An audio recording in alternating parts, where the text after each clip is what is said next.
Okay, ये दिसंबर 2007 paper 1 का question है nth फ्रॉम का. Series of diagram using 3 types of triangle is shown below. The triangles are grey, white और black. Diagram एक table आपके सामने है. क्वेश्चन का part A, complete the column for diagram 4. अच्छा, हमने इस कॉलम को कंप्लीट करना है. आए जरा पैटर्न को ऑब्जर्व करते हैं. अगर हम ग्रे की बात करें तो क्या पैटर्न है, 2 4 6, तो यहाँ पर आएगा 8, तब का डिफरेंस 2 चल रहा है. वाइट की बात करते हैं तो ये आ रहा है 1 4 9. बेसिकली हो क्या रहा है कि जो भी n नंबर है ये उसका स्क्वायर है. 1 का स्क्वायर 1, 2 का स्क्वायर 4, 3 का स्क्वायर 9 और 4 का स्क्वायर 16 हो गया. ठीक है.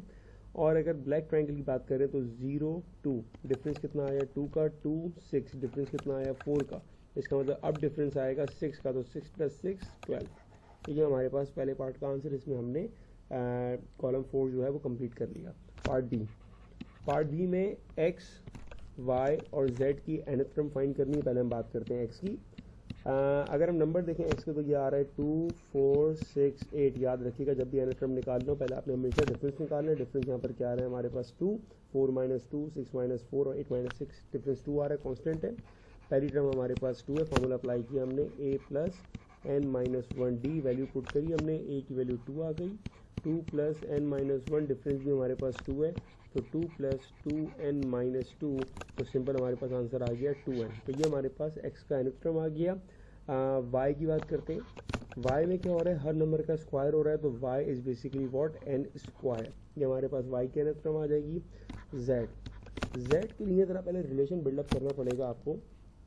ऑब्जर्व करो कि यहाँ पर 0 आ रहा है और इससे पहले हमने क्या निकाला है, स्क्वायर निकाल चुके हैं और हमारे पास ये सारे नंबर्स मौजूद हैं. स्क्वायर का अहम इंपॉर्टेंट रोल है यहाँ पर. कैसे देखते हैं, अगर मैं इसमें से इस n को माइनस करूँगा तो ये आंसर आ रहा है. ये ऑब्जर्व करें तो 1 - 1 0, 4 - 2 is 2, 9 - 3 is 6, 16 - 4 is 12.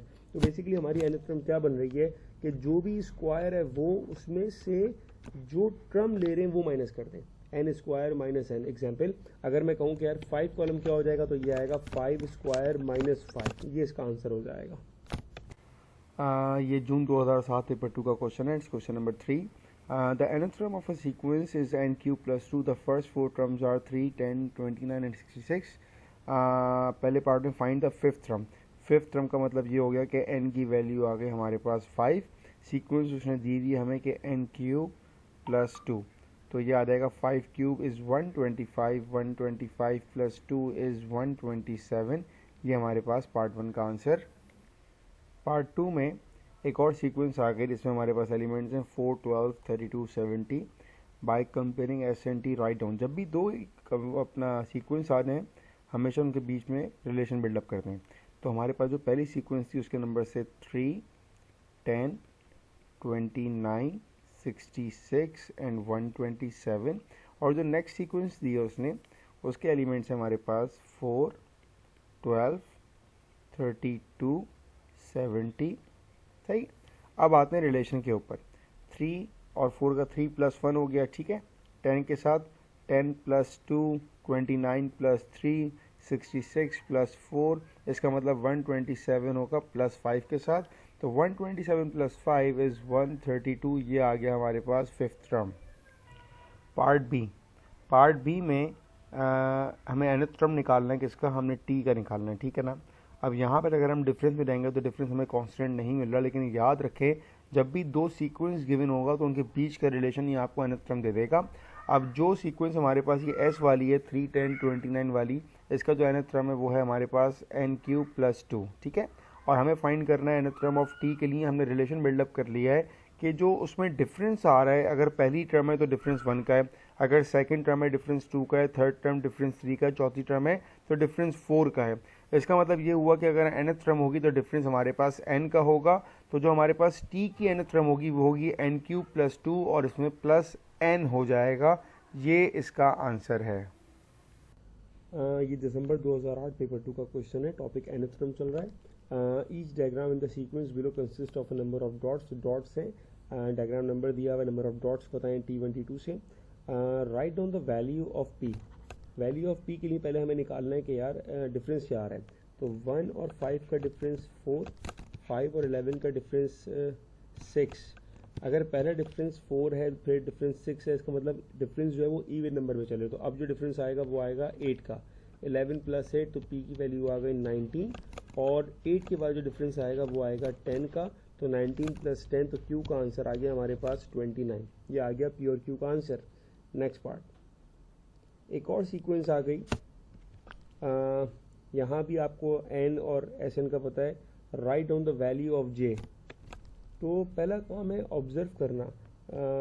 j की वैल्यू निकालनी है तो 1 का स्क्वायर 1, 2 का स्क्वायर 4, 3 का स्क्वायर 9, 4 का स्क्वायर 16, 5 का स्क्वायर 25। ये हमारे पास j की और k की वैल्यूज आ चुकी हैं। Express Sn in terms of n, तो अगर इसकी nth टर्म निकालनी है हमने तो ये हमारे पास सिंपल आ जाएगा n स्क्वायर। ये इसका फाइनल आंसर हो जाएगा हमारे पास। अच्छा, पार्ट सी। पार्ट सी में आपको एक और सीक्वेंस दी है un, और un बेसिकली क्या है, tn माइनस Sn। ठीक है, u1 बताया है, u2 u3। तो पहले हम t4 और t5 की तरह वैल्यूज लेकर आते हैं ऊपर से।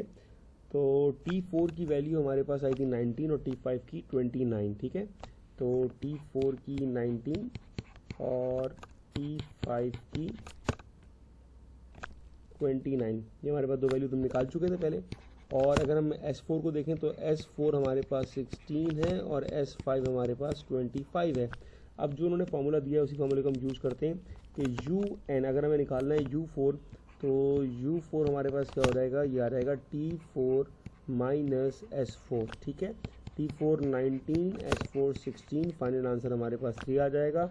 इसी तरह अगर U5 निकालना है तो T5 minus S5, T5 29, S5 24, difference आ गया हमारे पास 4 का। ये इसका आंसर पहले पार्ट का। सी का part 2, express UN in terms of n। UN की सीक्वेंस क्या है, UN की टर्म्स क्या है हमारे पास 0 1 2 3 4। अगर हम सबको साथ में लिखें तो ये आएगा 0 1 2 3 4, और ऐसी सीक्वेंस चलती रहेगी। जो पहली टर्म है वो 0 है, जो सेकंड टर्म है वो 1 है, जो थर्ड टर्म है वो 2 है। इसका मतलब क्या हुआ कि जो भी टर्म है उससे माइनस हो रहा है तो हमारे पास इसकी nth टर्म बन रही है। तो ये तो हमारे पास आंसर है, ये हमारे पास UN की nth टर्म है।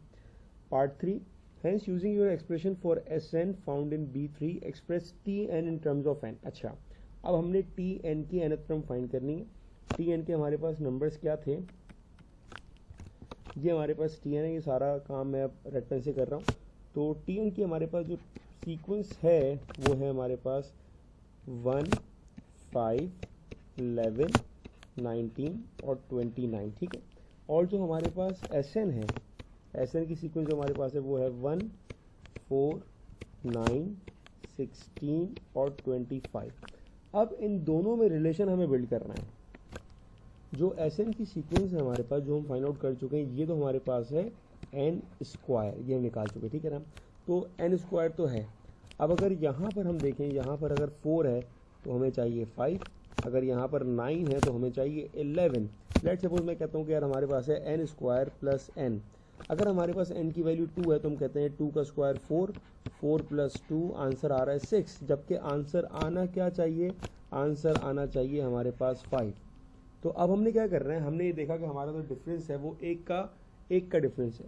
तो जो इसकी nth टर्म बनेगी हमारे पास वो होगी n square plus n minus 1। ये इसकी nth टर्म होगी। जैसे कि 6 माइनस 1 तो ये 5 हो जाएगा। इसी तरह अगर 3 को चेक करें तो ये सिंपल है। 3 का स्क्वायर किया तो ये आ गया 9, 9 प्लस 3 और माइनस 1, तो 9 प्लस 3 12, 12 माइनस 1 इज 11, और हमारे पास नंबर भी 11 है। तो ये इसकी nth टर्म बनेगी, n square plus n minus 1, ये इसका आंसर होगा।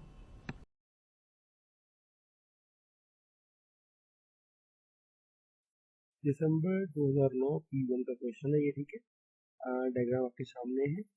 क्वेश्चन में हमें स्मॉल ट्राइंगल्स, ब्लैक, ग्रे और व्हाइट ट्राइंगल्स का जिक्र किया गया है। पहले पार्ट पर आते हैं, complete the column for diagram 6। ठीक है ना, अगर स्मॉल ट्राइंगल को देखें तो इनका पैटर्न ऑब्जर्व करें। 1 4 9 16 25 सब नंबर्स, nth जो नंबर है उसी के स्क्वायर हैं, तो 6 का square 36। Next part, black triangles, 1 3 5 7 9, difference 2 का आ रहा है, तो नेक्स्ट नंबर हमारे पास 11 हो जाएगा। ग्रे ट्राइंगल्स, 0 1 3 6 10, डिफरेंस देखते पहले।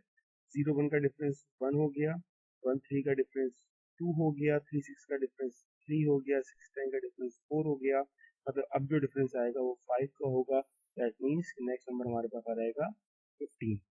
ये आ गया पार्ट ए का answer. Part B, write down an expression in terms of n for the number of small triangles in diagram n small triangles. Small triangles में हमने क्या ऑब्जर्व किया था कि हर नंबर उसी नंबर का स्क्वायर है, तो ये बहुत सिंपल कि ये आ जाएगा n square. Next part, black triangles in diagram and black triangles का रिलेशन बिल्डअप करें। पहले इसकी सीक्वेंस क्या है, 1 3 5 7, डिफरेंस हमारे पास 2 का आ रहा है, फर्स्ट टर्म हमारे पास ए है, फॉर्मूला अप्लाई किया a plus n minus 1d, ये आ जाएगा 1 plus n minus 1 times 2, 1 plus 2 n minus 2, तो आंसर आएगा 2 एन माइनस 1। ये हमारे पास ब्लैक ट्राइंगल्स की एनथ फ्रॉम आ गई और ये इसका आंसर था। ये 2009 का क्वेश्चन है, paper 1। The nth term of the sequence is 4 upon n square, write down the first three terms. First three term का मतलब ये हुआ कि हमारे पास n की वैल्यू 1, n की वैल्यू 2 और n की वैल्यू 3 है। जब हमने n को 1 पुट किया तो 4 अपॉन 1 का स्क्वायर 4 हो जाएगा। जब n को 2 पुट किया तो 4 अपॉन 2 का स्क्वायर 4, ये 1 आ जाएगा। जब 3 पुट किया तो 4 अपॉन 3 का स्क्वायर 9 आ जाएगा। तो हमारे पास आंसर आ गए 4, 1 और 4 अपॉन 9। ठीक है। Part B, the kth term in the sequence. अब अगर हमारे पास अगर nth टर्म है तो यहाँ पर n लिखा हुआ है। अगर kth टर्म होगा तो इट्स क्वाइट ऑब्वियस, तो ये हो जाएगा 4 divided by k square equal to 1 upon 100। Cross multiply किया तो ये आ जाएगा 400 equal to k square, root on both sides, तो k इज इक्वल्स टू 20। तो हमारे पास k का आंसर 20 आ गया। Third part, given that mth term, अब अगर n था तो k n स्क्वायर था, k था तो k स्क्वायर हो गया। तो अगर m होगा तो ये आ जाएगा हमारे पास 4 upon m square. The mth term of the sequence is less than 0.0064। इसको हम सॉल्व करेंगे तो ये आ जाएगा 4 divided by 0.0064 and m square is greater than 4 divided by 0.0064। इसका आंसर आ गया हमारे पास 625। m square is greater than 625, root on both sides, तो ये आ जाएगा m should be greater than 25। 25 से बड़ी वैल्यू होनी चाहिए m की, तो m should be equal to 26 and that is the answer. June 2009 paper 2 का क्वेश्चन है। पेपर है रो 1, रो 2, रो 3, रो 4। आप कुछ नंबर्स दिए हुए हैं, टेबल दिया हुआ है। First part, we need to find the values of p, q and r। First part, right. पहले पार्ट में p की वैल्यू निकालनी है। क्या कह रहे हैं, number of numbers in the row 3, difference find करते हैं। 3, 3 plus 2 5, 5 plus 2 7, 7 plus 2 9, that means 9 plus 2 it's 11। तो p का आंसर आ गया 11। q, product of the first two numbers in the row. यहाँ पे भी रिलेशन बिल्डअप करेंगे। पहले डिफरेंस कितना आया हमारे पास, 2 प्लस 4 6, 6 प्लस 6 12, 12 प्लस 8 20।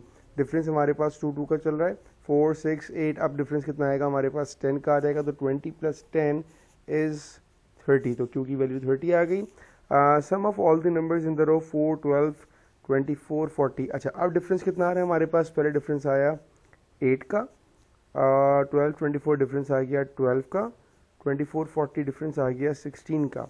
डिफरेंस का पैटर्न ऑब्जर्व करें, 8 12 16, डिफरेंस 4 का आ रहा है। इसका मतलब अब जो डिफरेंस आएगा हमारे पास वो 20 का होगा। तो 40 प्लस 20 इज 60। ये हमारे पास r की वैल्यू आ गई। Middle number in the row, यहाँ पर ज़रा फोकस करिएगा। देखें, अगर हमारे पास रो 1 है तो मिडिल नंबर क्या हुआ, मिडिल नंबर 2 हुआ। और अगर हमारे पास रो 2 है तब भी हमारा मिडिल नंबर 2 ही है। ठीक है, इस चीज़ को पिक करेंगे आप कि अगर इवन नंबर होगा तो मिडिल नंबर उससे एक ज़्यादा का होगा। जैसे कि अगर हमारे पास रो 3 है तो मिडिल नंबर 4 होना चाहिए, तो मिडिल नंबर हमारे पास 4 होगा। और अगर रो 4 है तो उसका मिडिल नंबर 4 ही होगा, जो कि नज़र आ रहा है। ठीक है, तो यही पैटर्न ऑब्जर्व करेंगे कि जो इवन है उसका मिडिल नंबर तो वही होगा, लेकिन ऑड का इवन मिडिल नंबर एक उससे ज़्यादा होगा। ये रिलेशन है। तो अगर यहाँ पर हम देख रहे हैं 2 आ गया, 4 आ गया, तो जो अगला मिडिल नंबर होगा वो हमारे पास होगा 6। तो हमारे पास s की वैल्यू आ जाएगी सिंपल 6। ये इसका आंसर है। ठीक है। Find N expression in terms of n for x y z। इसका मतलब x y z की हमने nth टर्म निकालनी है। तो ये पार्ट बी हो जाएगा। पार्ट हमने टेबल पर ये एक्सप्लेन कर लिया। पहले हम स्टार्ट करते हैं x से। ठीक है, x में सीक्वेंस क्या है, 3 5 7 9 and so on. Difference a क्या हो गया हमारे पास, 3 हो गया। डिफरेंस हमारे पास कांस्टेंट है जो कि 2 का चल रहा है। फॉर्मूला अप्लाई किया, a plus n minus 1 d, तो ये आ गया 3 + 2n - 2, तो 2n + 1, ये हमारे पास इसकी nth टर्म आ गई। किसकी nth टर्म है? ये x की है, ठीक है, यहाँ पर मेंशन है, मैं लिख भी देता हूँ, ये रहा x लिखा हुआ है। अब जो नेक्स्ट हमारे पास है वो है y, तो y की nth टर्म क्या है? पहले रिलेशन बिल्डअप करना पड़ेगा।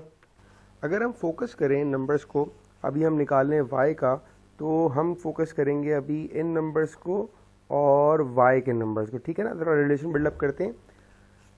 1 तो यहाँ पर आया 2, 2 यहाँ पर आया 6, 3 यहाँ पर आया 12, 4 यहाँ पर आया 20। अब बेसिकली हो क्या रहा है, 1 को अगर मैं 2 से मल्टीप्लाई करूँ तो 2 आ जाएगा, 2 को मैंने मल्टीप्लाई करूँ अगर 3 से तो 6 आ जाएगा, 3 को मल्टीप्लाई करूँ 4 से, 4 को मल्टीप्लाई करूँ 5 से। मतलब ये समझ में आया कि जो भी नंबर है वो अपने एक अगले नंबर से मल्टीप्लाई होगा तो हमारे पास y की सीक्वेंस आ जाएगी। तो इसका मतलब ये हुआ कि y की जो सीक्वेंस होगी इट्स n × n + 1, ये y की सीक्वेंस हो जाएगी, ठीक है। और अब हम z पर आते हैं। z क्या है हमारे पास? z की सीक्वेंस को मैं ग्रीन से हाईलाइट कर रहा हूँ, 4, 12, 24, 40। अब जो हमने अभी y का फॉलो किया और जो हम z को ऑब्जर्व करेंगे, तो ये सारे नंबर इसके मल्टीपल चल रहे हैं 2 के, 6 2 = 12, 12 2 = 24, 22 = 40। तो इसका मतलब ये हुआ कि मैं इस पूरी सीक्वेंस को अगर 2 से मल्टीप्लाई कर दूंगा तो मेरे पास z की सीक्वेंस आना शुरू हो जाएगी। तो ये हमारे पास x, y और z की सीक्वेंस आ गई, ठीक है ना। Write down the middle number in row 101, ये आ गया हमारे पास इसका पार्ट सी। अब मिडिल नंबर की वही टेक्निक है, वही कॉन्सेप्ट जो मैंने आपको स्टार्ट में बताया था कि अगर ऑड नंबर होगा तो मिडिल नंबर उससे एक अगला नंबर होगा, और अगर इवन नंबर होगा तो वही नंबर मिडिल नंबर होगा जो हमने टेबल में ऑब्जर्व किया। तो अगर ये रो 101 है, इसका मतलब इसका जो मिडिल नंबर होगा दैट इज़ 102, ये इसका आंसर हो जाएगा।